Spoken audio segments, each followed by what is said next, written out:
Hey everyone, DiabeetusThe2nd here with some commentary from my most recent PB run for the Dragon Warrior SuperSpeedrun 2023 edition. If you're wondering what that is, SuperSpeedrun is kind of a closing ceremony race for the Dragon Warrior Randomizer Summer Standard Flags Tournament. In short, if you're familiar with both Dragon Warrior and its randomizer, think of this as a vanilla speedrun with a lot of shortcuts utilized in the randomizer. So I'll quickly show a comparison between the Super Speedrun and Vanilla and Standard Flags randomizer experiences. This will be brief, so please pause now to reference the full list if you choose. Each year includes one or two gimmick factors that characterize the run that year, and I've highlighted those in red.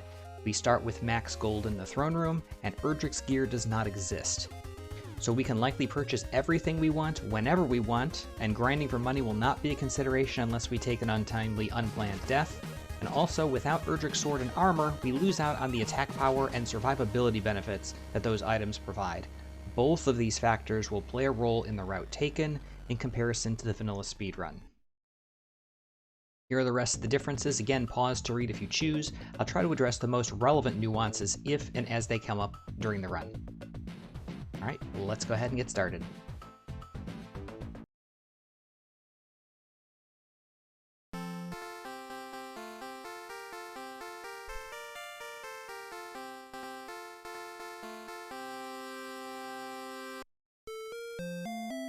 Starting right here at the beginning, going with the lowercase f for the name. We'll talk a little bit about what that means and why that's important as we go, but that will give us a strength agility based build. Demonstrating our fast text and speed hacks, we just picked up a 65,000 gold chest. And we'll exit the throne room, the castle, and make our first decision, and that's to go up to Garenham. Instead of going to Breckenary to get equipment, we're going to get better equipment over in Garenham. We do have encounters along the way. We've got very poor strength and not a lot of hit points, so it makes sense to avoid the encounters, stay on the grass tiles as much as possible, run from anything that we do encounter until we pick up a weapon. Bit of movement difficulty there. One thing to note, if you're familiar with Vanilla, as opposed to the remakes, you can purchase torches and fairy water to do damage in battle. In the remakes, you cannot do that in Vanilla. We cannot do that here today either. So our only options for doing damage until level 4 is to just physical attack things. 6 herbs picked up in the item shop. We also picked up the Dragon Scale Axe, good for 2 defense. In the equipment shop, we've got the Hand Axe, Half Plate, Large Shield.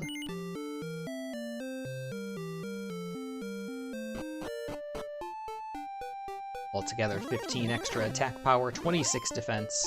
And now we'll go ahead and start fighting the things that we encounter. I really don't want to encounter or fight any magicians here. With the hurt spell, they can do quite a bit of damage. But any other enemies we encounter, I'll go ahead and gladly take those out. Taking advantage of my knowledge of enemy zone boundaries to avoid the magicians as much as possible. And we'll head over into the hills here until we pick up level 4.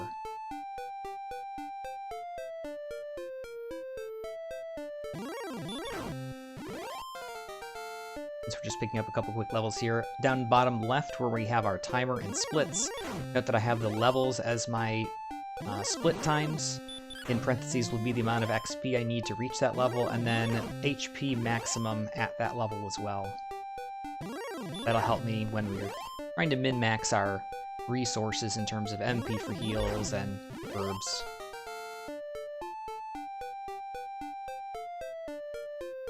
Right, level 4 is the target here for a couple of reasons. One, big MP boost there. We now have the heal and hurt spells. Also, once we pick up one more defensive upgrade in Cole, we will have enough defensive power to damage break, or defense break, depending on your terminology, every enemy on the second continent, that is from here to Remolder. Being a little bit risky with the HP and with attacking and fighting things here. I'm only 3 minutes in. I'm going for the best possible time. I can reset if I need to.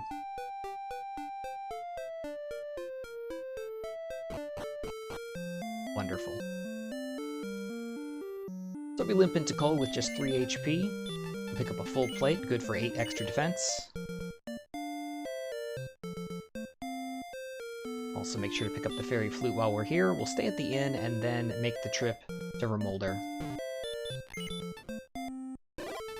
Once more, taking a look at the bottom left, if you're taking a look at those splits, time is just my running split time for this run versus on the PB run, which is what it's showing kind of before the split is made, versus segment is just the time comparison between my other previous runs and the best segment time in between those levels, basically how fast I got to the next level, and the comparison there.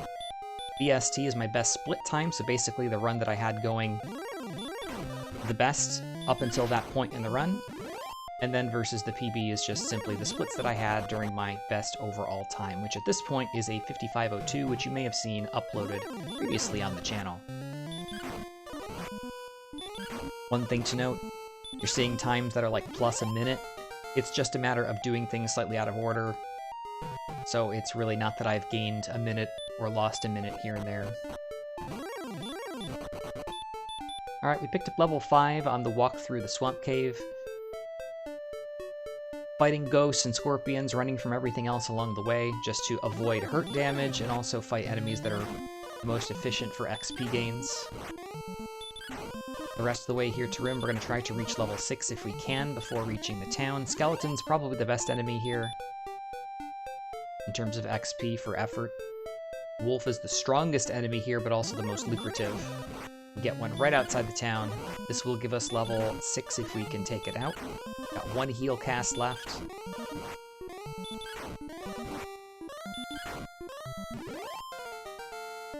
And I am successful in my endeavor.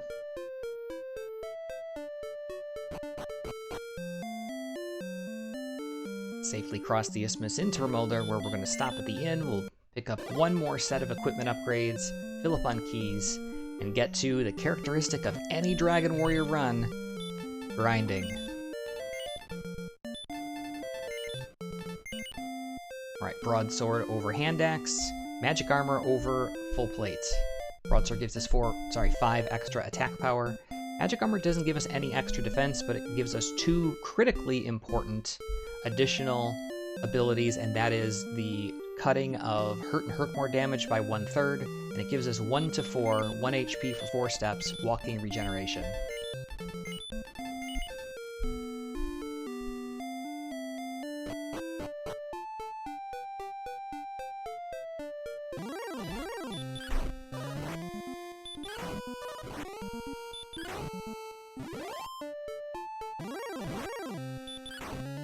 And we're pretty much just going to hang out here on this little sandy isthmus.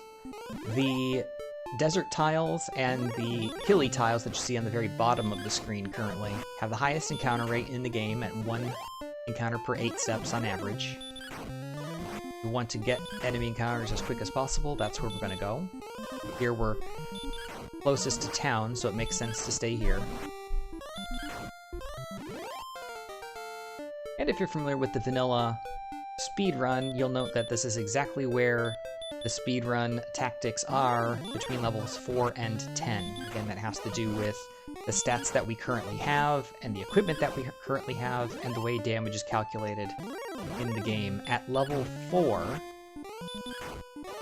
taking the defense that we have from our agility, plus the defense we have from our equipment, we are quote-unquote damage or defense breaking, depending on your terminology, every enemy in this zone at level 4. What does that mean? Well, the calculation goes such that enemies do damage within a range depending on their attack power versus our defense. But there's a changeover in the damage calculation once the hero's defense power is equal to or greater than the enemy's attack power.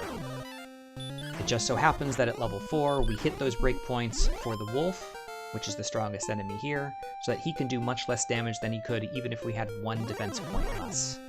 So that's a reason why we sit here in this zone. It's also why we make the stop in Cole to pick up the full plate when we do, to make the walk down here as safe as possible. We're going to sit in this zone until level 10.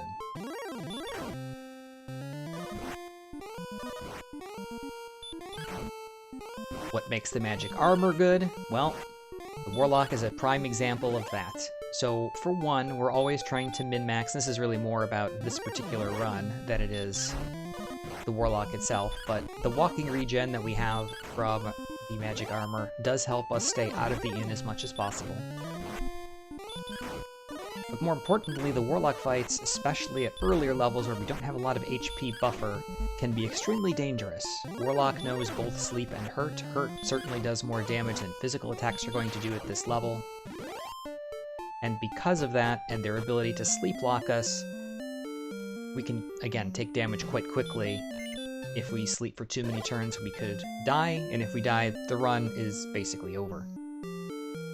By picking up magic armor, we reduce the damage we take from hurt from 3 to 10 to 2 to 6, and that just makes it that much more likely that we'll survive a long sleep lock if we get unlucky enough to encounter one.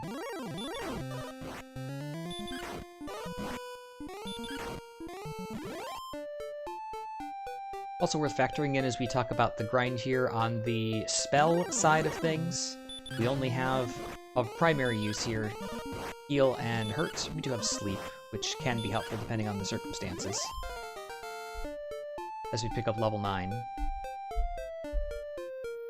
But heal and hurt both have their ranges and their spell costs in line with vanilla. So heal only does 10 to 17 damage, or sorry, 10 to 17 healing, and costs 4, whereas hurt does just 5 to 12 damage, and still costs 2. So our spells are less effective. That's what makes hurt a little bit less efficient to use early on, and heal just overall less efficient throughout the run. If you're familiar with remakes as well as Standard Flags Randomizer, you would probably know that heal does 18 to 25 in healing for just 3 MP cost, and hurt does between 9 and 16 damage. So really, physical attacks and min-maxing the heal range is what we're all about here.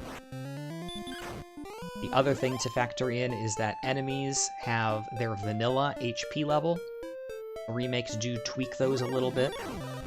That said, we are giving rewards in terms of XP and gold in line with what we see in Randomizer, which is also what we see in the remake. So it's kind of a weird hybrid between the two.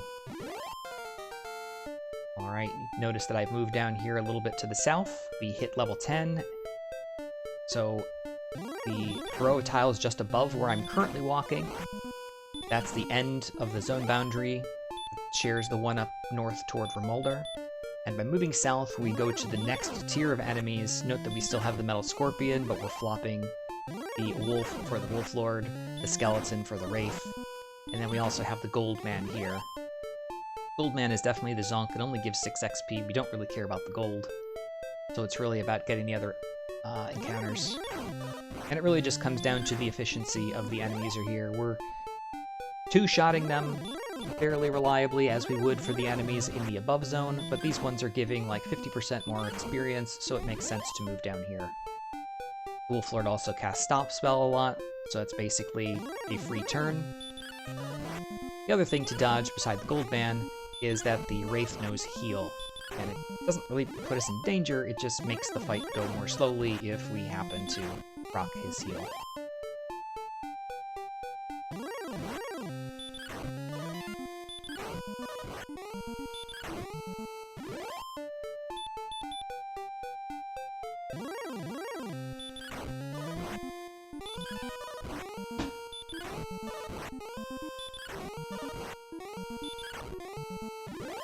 A little low on resources here, a little risky. Continuing to fight along the way. I really want to get to 1450 for level 11. Again, that really just has to do with min-maxing our in-trips. If we get the next level, we get slightly more HP refilled, we have slightly more MP to then utilize in our next go-around.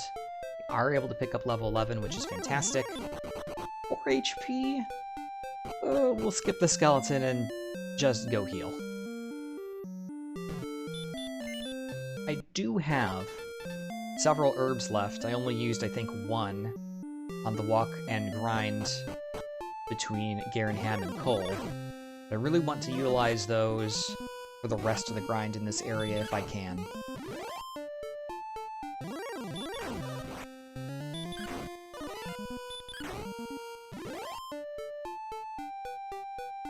We'll take any encounters as we walk back into our more favorable zone.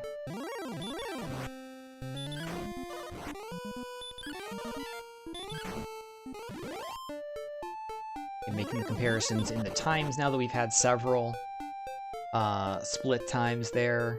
I am slightly ahead of my PB, and I think that is primarily because I headed over to this continent a fraction sooner than I was doing so previously. Trying to get at least level 5 before heading into Cole. Here we went just to level 4 and then made the trip over. But it's overall pretty even.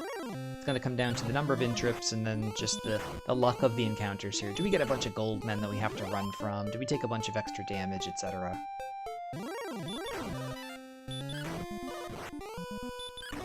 Overall, not that different.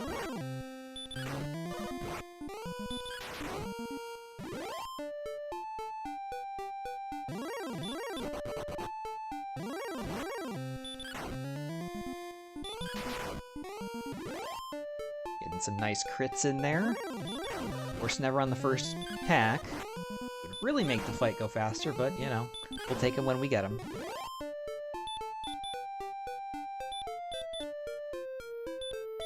Might be wondering why I keep letting my HP go quite low, knowing that heal doesn't do that much. I could probably just start healing a little bit sooner. It really just has to do with the menu animation. I'm maybe saving a half a second each time I can chain together multiple heals to avoid the menu animation in between. So it's not a lot, but, you know, over the course of many heal casts, it's a few seconds overall. Alright, there's the ding for level 12, and now we've moved into the next zone. So here's where our choice of build by choice of name comes into play. So, if you didn't know, choice of name impacts your stat growth in Dragon Warrior. There are 16 total builds of basically 4 different flavors, which will favor different stats for long-term growth versus short-term bonuses, and then overall slower long-term growth. We have Strength HP, which is the most common, both in Randomizer and almost exclusively that which is used in the vanilla speedrun. We've got Strength Agility, Agility MP, and HP MP. Traditionally, Strength HP is what you go for because those are the 2 factors that most directly impact your ability to fight and have a decent chance to defeat the Dragon Lord at the earliest possible level, which is generally level 18. I'm going for Strength Agility here for a couple of reasons, and it mostly has to do with certain breakpoints that the extra agility and therefore extra defense gives us, and this is the first opportunity to see that here. So the little bit of extra agility we have at level 12 versus what we would have with the other build, Strength HP, allows us to move into this zone and defense break Wyverns where we wouldn't do so for another level if we were to have HP-based build. So I can move down here and start fighting more lucrative enemies. We just flipped out the Metal Scorpion for the Wyvern. So basically something that's giving me 31 XP versus something that's giving me 64. And Wyverns are doubled up in this zone, 40% of the encounters. So again, it's just that much more efficient down here.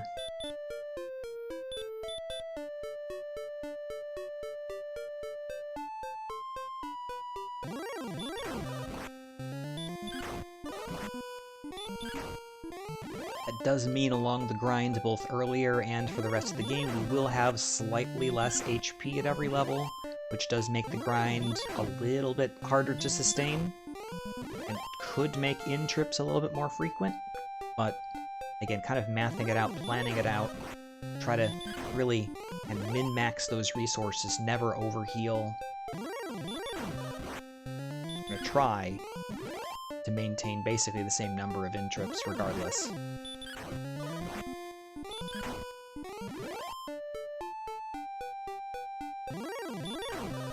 Right, we hit level 13, continuing the grind. If you're familiar again with the vanilla speedrun, level 12 is usually the earliest point at which one attempts to go over to Hawksness, take on the Axe Knight, seek out Erdrick's armor. Of course, there is no Erdrick's armor here today, so fighting the Axe Knight at an early level doesn't really get you anything, so no reason to do it. Level 13 or 14 is also where one would consider diving into Sharlock and looking to pick up the sword, which of course requires a bunch of homework, picking up things like the Stones of Sunlight, the Silver Harp, Erdrick's Token, doing some turn-ins. But again, with no sword available to us, there's no point in rushing in that direction.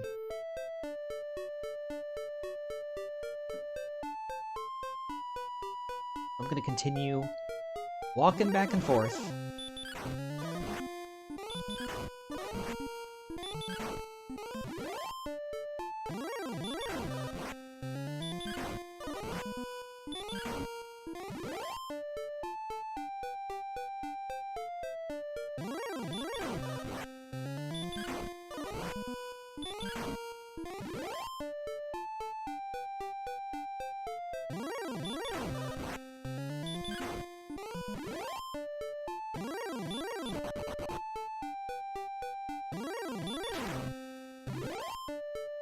As we get close to 3750 for level 14, you've probably noticed as well we've cut down on the amount of XP that's required per level to really just accelerate the process here, not force it to be a 6-hour grind fest.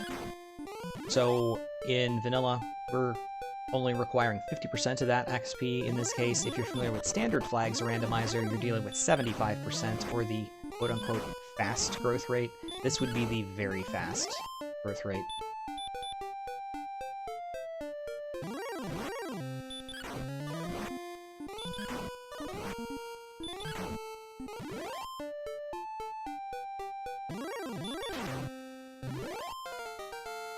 Alright, we've hit level 14. Is it time to leave?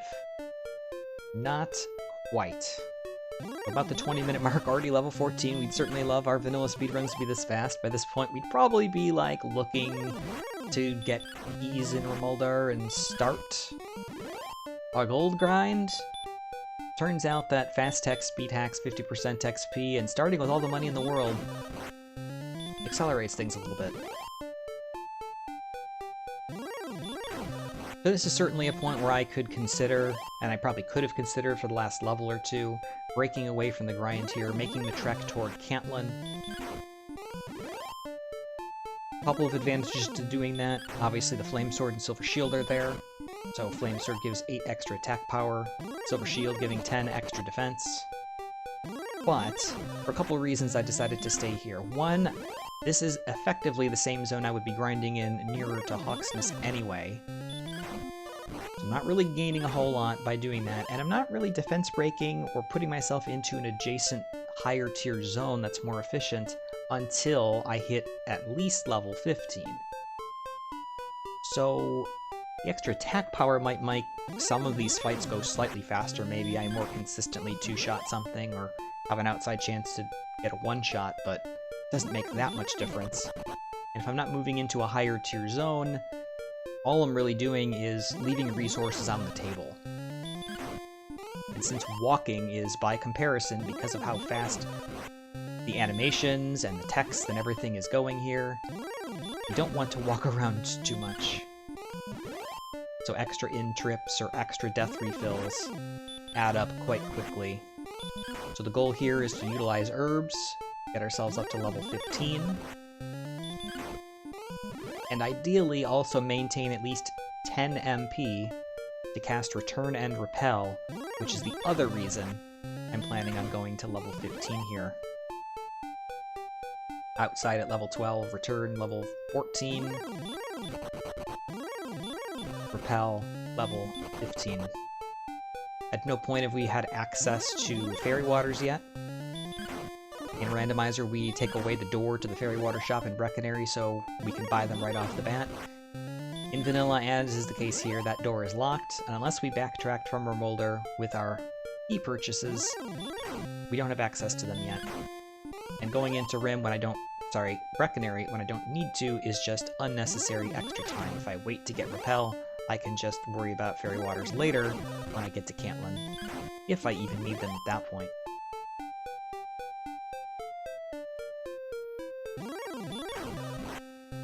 I think a little overly aggressive. I still have herbs left here.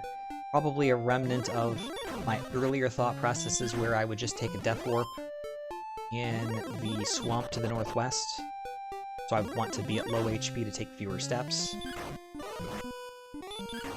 But regardless, we're going to get the ding for level 15. Big stat gains there. Cast Repel, cast Return, and head back to Garenham. So Garenham trip number 2 gives us the opportunity to rebuy and refill up on herbs. It also gives us the opportunity to head into the grave to pick up the required Silver Harp.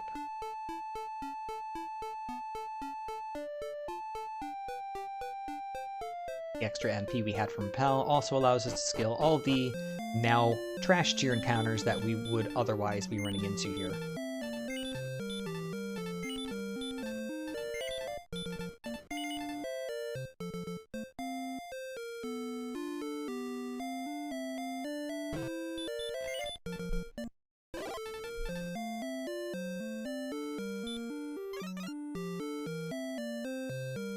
This is our first trip into a caver dungeon after learning Repel or having access to Fairy Waters, and you'll note that, as is the case in Vanilla, and the remakes for that matter, Repel or Fairy Water does not work here. So no reason for me to pre-cast it before staying at the inn, and no reason to cast it even after I'm in here. That said, most of the encounters in here are quite free, but at the same time, especially off this top floor, are worthwhile enough to go ahead and fight that we can pick up a little bit of extra XP here. Most of them will be one-shots, of course. We left that Metal Scorpion with 1 HP, so no one-shot for us. And this will be our only opportunity to face a handful of enemies that are only located in this zone in this area of the game, including the Drill Magi, right on cue, and the Druid Lord. We also have Wraith Knights down here, which are the only enemy that are particularly scary, but again, at level 15, we're defense breaking them. So although they have heal, they really can't take us out.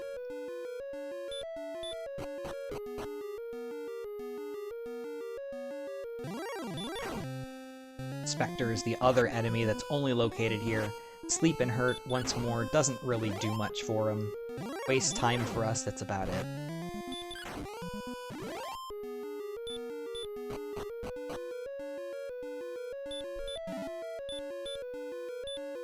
Alright, Silver Harp acquired. That is quest item number 1. And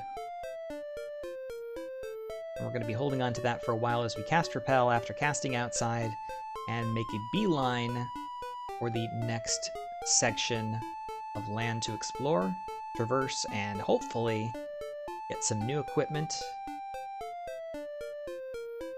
and some other new goodies that we're going to need for the end game anyway.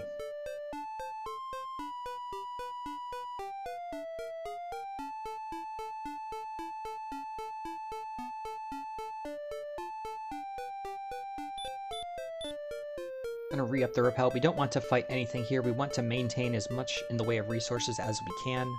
Once we get out of those northern zones into this area here, we'll have the ability to get encounters again. We also have a zone of metal slimes here, which are more time waster than anything. And we can take them out, but they're not favorable encounters for us. They're also very difficult to run from. And we're starting to hit some potential Sharlock tier encounters with the Star Wyvern, Werewolf, Wizard, and Green Dragon that are all in this area. Opting to go for Erdrick's Token on the way. We have the resources to be able to do it. Although, again, without Erdrick's armor, we are accumulating quite a bit of damage here on the swamp tiles.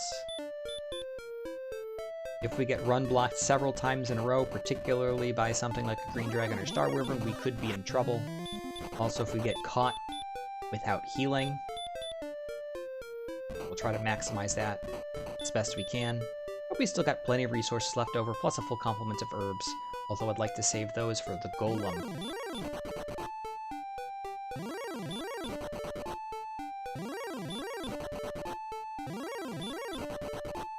Classic Plains tile encounter rate, 1 in 24, clearly means like 5 encounters in 10 steps.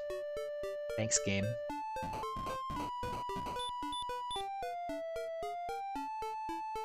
Alright, and into the Golem fight. We picked up the Fairy Flute just for this occasion. Of Fortunately, he wakes up on the first turn, does a fairly, sizable amount of damage, but small for him. We're in death range, however, the Golem has no ability to dodge, and we were guaranteed, even if we min-rolled, to take him out there, so no reason not to just go ahead and swing. Could have taken a couple of safety heals with a one plains tile walk into town so we don't get ambushed by something nasty. But regardless, we make it in, we go right to the shop, make our purchases of the Flame Sword and Silver Shield. Heading over to the Fairy Water shop where I'm going to pick up exactly one Fairy Water that we're going to hold on to for a bit.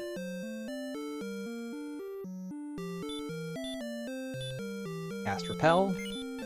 At the end, we didn't use any herbs, so no need to refill. And then I'm going to cast Return. So I opted here to cast Return and walk all the way back down to the zone that we were going to grind in just north of Poxness.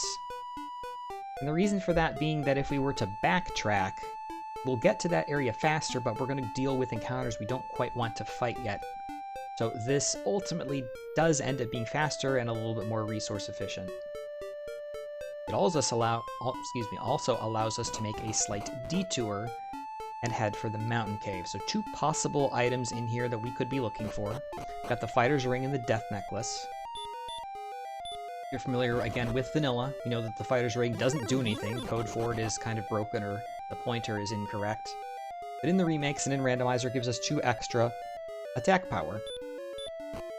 So we're going to utilize that for our grind, and we're going to utilize that primarily for our fight against the Dragon Lord. The other possible item down here is the Death Necklace. In a Randomizer, that's been given the ability to grant 10 additional attack power at the cost of 25% of our max HP. However, that is not the case in vanilla, and it is not the case here. So there's no reason to pursue it. It only curses you. So we will go ahead and avoid it.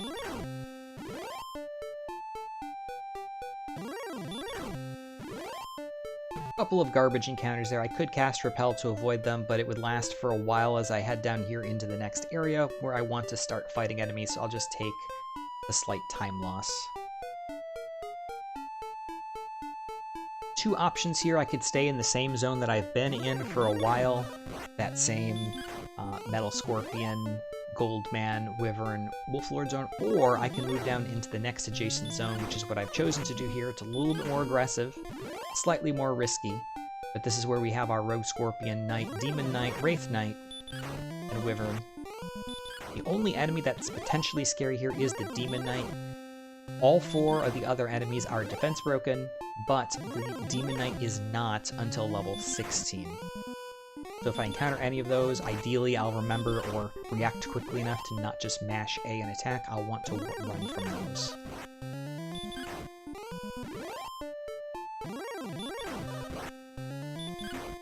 Again, since this is the next zone up, there was no rush to get here at like level 12 or 13, because I couldn't confidently fight in this zone anyway. So staying at level 15, or staying until level 15 at the other spot while maintaining resources, at least in my calculations, was more efficient. Really shouldn't be fighting those Demon Knights, as I said. The plan really needs to be to avoid them.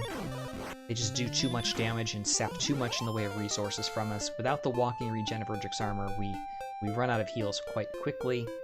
But we did just hit level 16, so now we can fight them more confidently. And hopefully not lose too much HP along the way. They still are quite dodgy.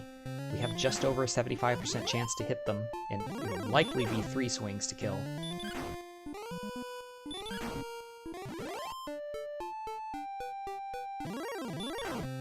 But otherwise, this is the perfect zone for us. None of the enemies can do particularly great damage to us. The Knights waste a lot of time casting Stop Spell. Even though it can hit us without Erdrick's armor, it doesn't really make much difference. We weren't going to be casting spells anyway.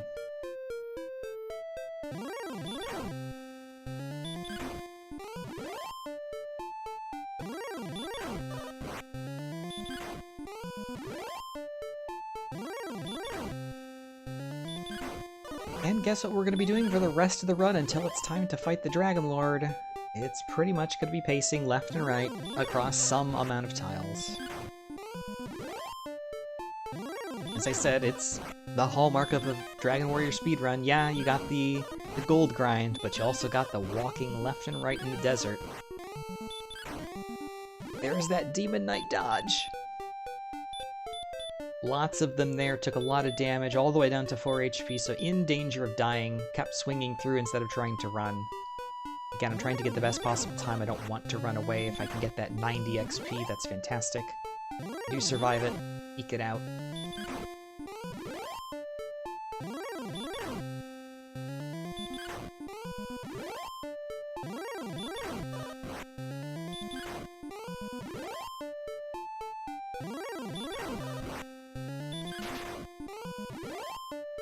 And never a crit on the first attack, always the second.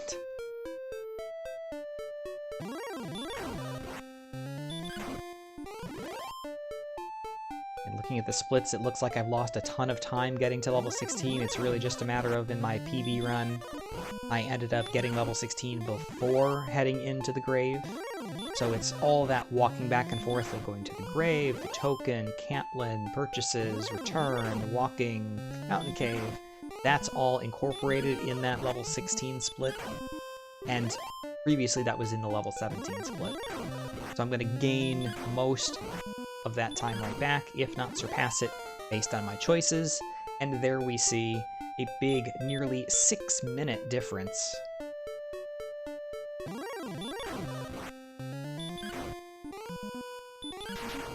We are back ahead, and not only ahead, but ahead by quite a bit. A little more than a minute ahead of my PB time.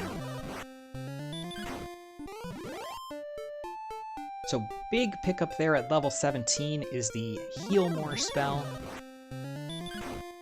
That's going to make the grind that much more efficient. As compared to Heal, which only does 10 to 17 healing for 4 MP.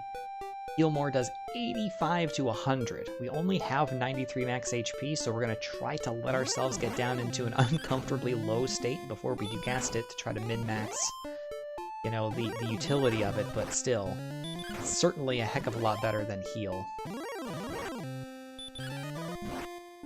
So the question is, where do we grind and when do we grind it moving forward? A lot of times in Randomizer we think about spike tile grinds or trap tile grinds. So think about the one here in Hawksness, the one in the Swamp Cave, and in Vanilla, as is the case here, it's the Cantlin tile, or the Sharlock tile in Randomizer. Well, it turns out, while in Randomizer all of those are repeatable fights, in Vanilla, only the Axe Knight is repeatable. The others are one-time encounters that once they're gone, and that's the case here. So we cannot fight more golems, and we can only fight the Green Dragon once. So that leaves just the Axe Knight as a viable, possible tile grind. And as we mentioned at the very start of the run, we're dealing with vanilla HP values. And what that means is the very earliest game enemies, your Slime Red Slime Drakey, Ghost, Magician, Magidrakey, Scorpion, your very early enemies typically have a little bit more HP than they do in the remakes and Randomizer. But the very latest game enemies, plus the Golem, so thinking higher tier Sharlock stuff, typically has slightly less here. So with the Axe Knight, we think about in Rando roughly a 60 to 65% chance to one-shot it with Hurt More. Hurt More coming at level 19. He's got 70 HP versus 67. He's got more HP here, which makes it less likely for us to be able to one-shot him.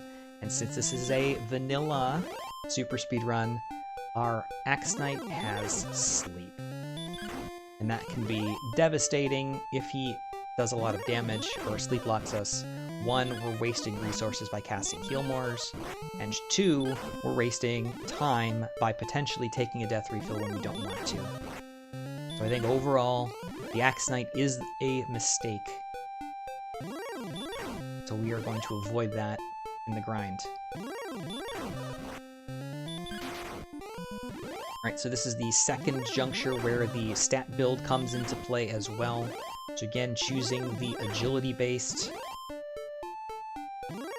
build gives me slightly more agility than the strength HP build does. At level 18, I'm defense breaking everything, except for the Axe Knight, in Hawksness. So the Wizard, the Star Wyvern, the Green Dragon, and the Werewolf are all broken. I could move into there right now and still not take a tremendous amount of damage. As opposed to the Strength HP build, I wouldn't be breaking anything but the Wizard, and it would take, I believe, until level 19 to start taking, or to start breaking the Werewolf and Star Wyvern, and not until level 21 for us to start breaking the Green Dragon.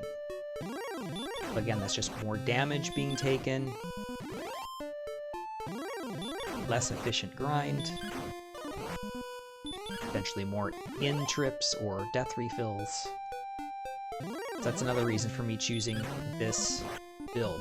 That said, well, wait a minute, you said that you're defense breaking everything. Why didn't you go in there right away?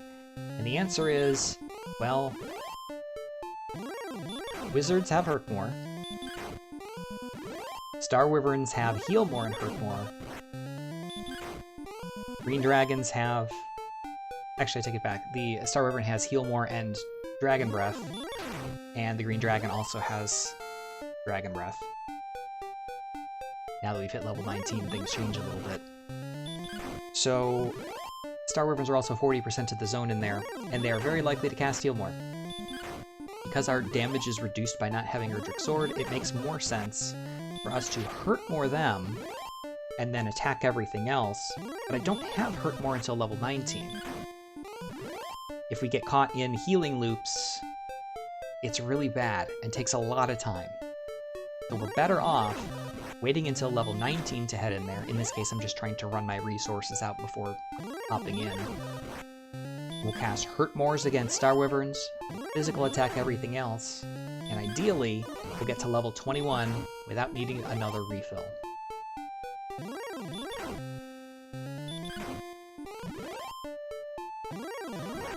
Again, all made possible by the fact that these later game enemies also have slightly less HP, whereas in vanilla, the Star Wyvern has 65 HP, which is what we're dealing with here, and Randomy's got 74. So huge difference in the likelihood to kill with Hurt More in one shot. So here we're very likely to do so, which is why it makes sense to just Hurt More them. We could also very reliably Hurt More the Green Dragon and the Werewolf, but again, we're trying to only need one fill here, and if we Hurt More indiscriminately, we are going to run out of resources too quick. Right, with the refill there at level 19, taking the opportunity to skip having to walk through the bottom half of the castle, we can go right from the throne room to pick up the Stones of Sunlight. That's our third quest item. We only have 2 turn-ins left to do. We are going to head directly back to the Hawksness area, and this time dip into Hawksness to do what I just said.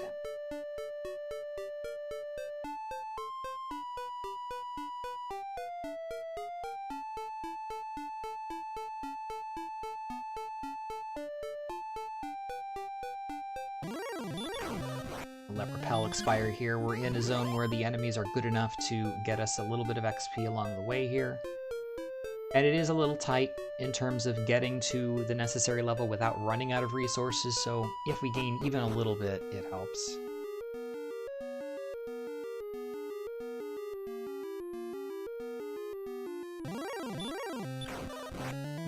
The reflexive nature wanting to go over cast Hurt More against the Werewolf. No, min-maxing, let's go.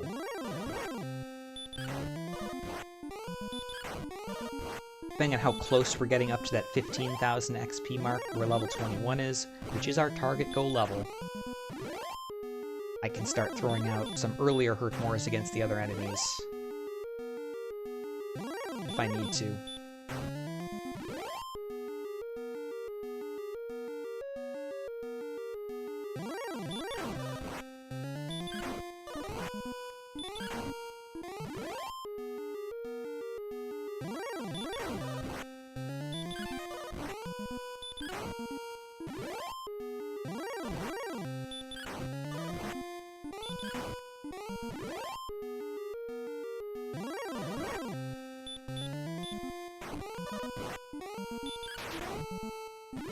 A little risky there. If the Star Wyvern had breathed on me, I would have died.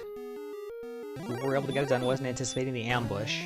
And trying to min-max the HP as much as possible. Not waste, quote-unquote, any of the healing from a Heal More cast. We have 120 max HP.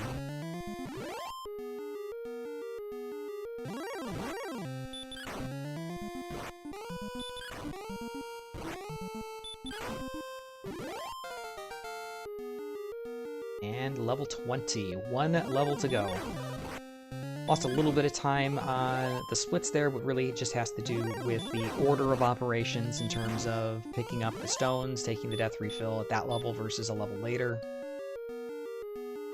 Note that you'll also see splits for 22 and eventually 23 based on prior routing, but we are going to be skipping those today and going for the best possible result at level 21.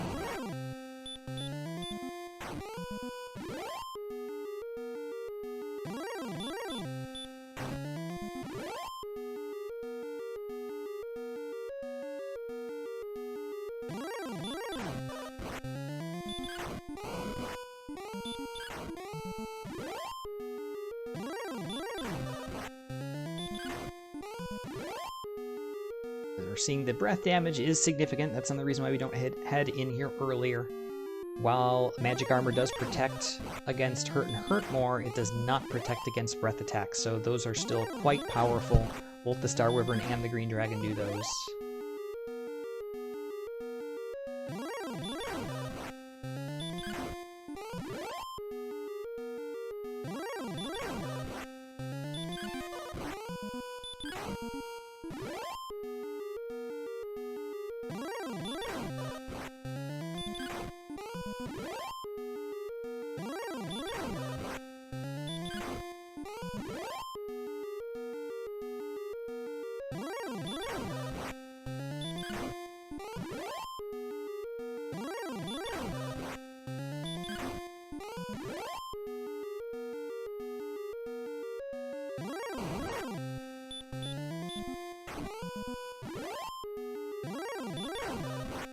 Really trying to stretch getting to the level without having to burn any additional resources. Doesn't make any sense to not cast the Heal More there. Once more, I do want to stay at a certain level of MP in order for us to have enough resources to do what we need to do here without a fill in between. We are able to do so. Cast Repel, we cast Return, and we head back home. We are going to skip staying at the inn or hopping into Tanthagil to talk to the gentleman that refills MP. I was able to maintain 20 MP, which is about how much I need to do this. So casting Repel and Return is going to cost me 10, and then I need 4 more Repels along the way here to stop at the Staff Cave to trade my harp in. Go back through the Swamp Cave to the Remolder Continent to the Rainbow Drop Cave and do that turn in before getting to Remolder and jumping off from there into Sharlock. A little over a minute ahead from where we were previously.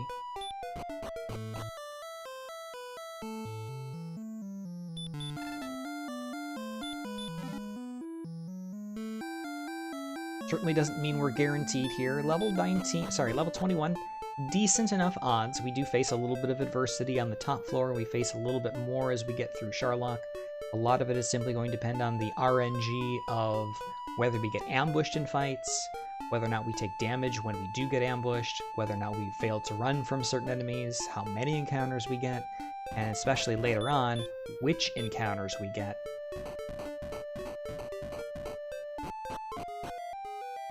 Overall, again, decent enough odds that level 21 seems to be the go level in my race run. Again, this was raced live. I believe it was on October 8th. With 8 runners. Since you only get one shot at it, my marathon safe type strat was to go to level 22, which is significantly easier. Still not a given, depending on that RNG, but far more likely to be victorious than here at level 21.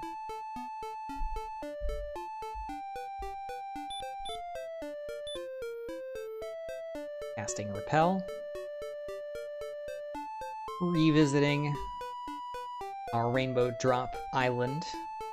This time actually getting the Rainbow Drop.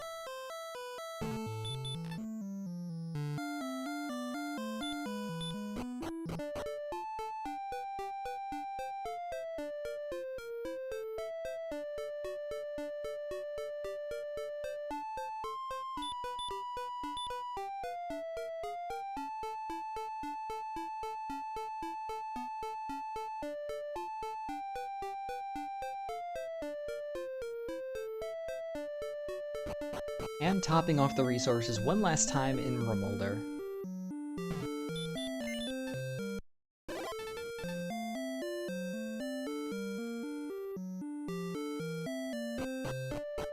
Gonna go ahead and use that single fairy water that we picked up in Cantlin right now. Reason why I did that instead of using the last little bit of MP I had to cast Repel is that if you cast it in the town and you walk out of town, you don't quite make it into Charlock with Repel still active.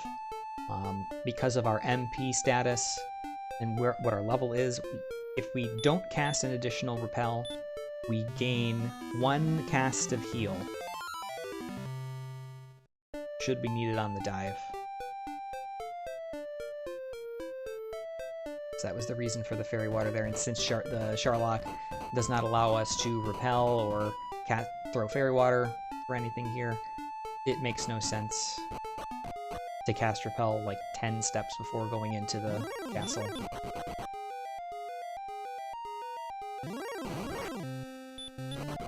What did we say? We were worried about things like ambushes. Of course, the Star Wyvern doesn't physical us for 2, it breathes on us for 19. And the other adversity is, oh yeah, no Erdrick's armor. Means barrier tiles do 15 damage per step to us here. Got to cross 11 of them. So 165 damage guaranteed to be done. Basically necessitates 1 heal more cast, depending on if you get punched or ambushed or something along the way. It may be more advantageous to pick up, or sorry, to use 2 heal mores. But ideally we use a heal more and a couple of herbs. Again, it's a tough decision between the 2 as we traverse the first dark floor here. Also, the torch that we used, we got that one from the throne room about 4 seconds into the run, so how about that? We maintained it the entire game, but we do finally get a chance to use it.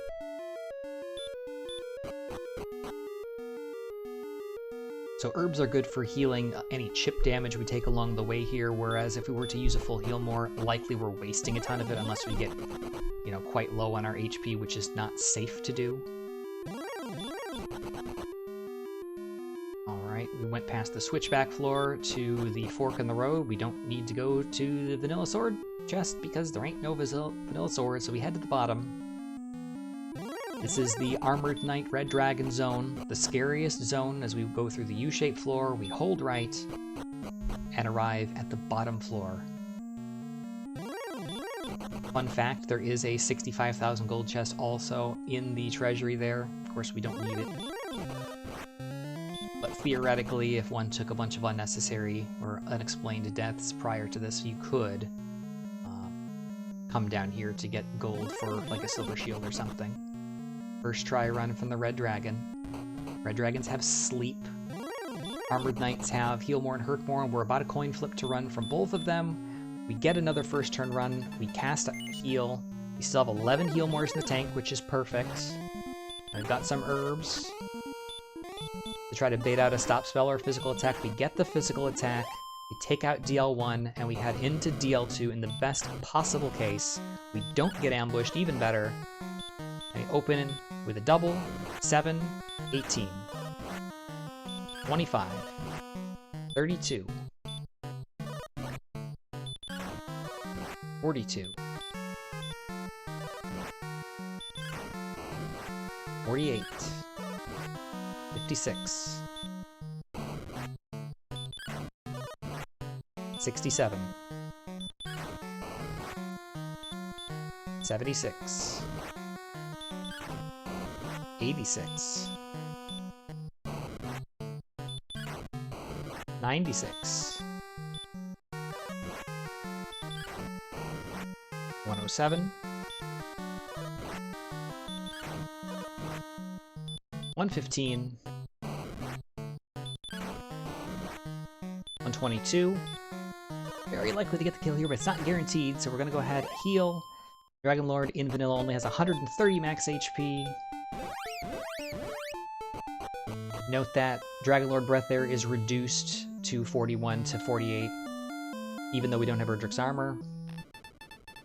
That's what makes the fight possible at this level, and we return to King Lorik with the Ball of Light to let him know, hey, we won the game, in an official time of 53 minutes and 14 seconds, nearly 2 minutes better than my PB, and,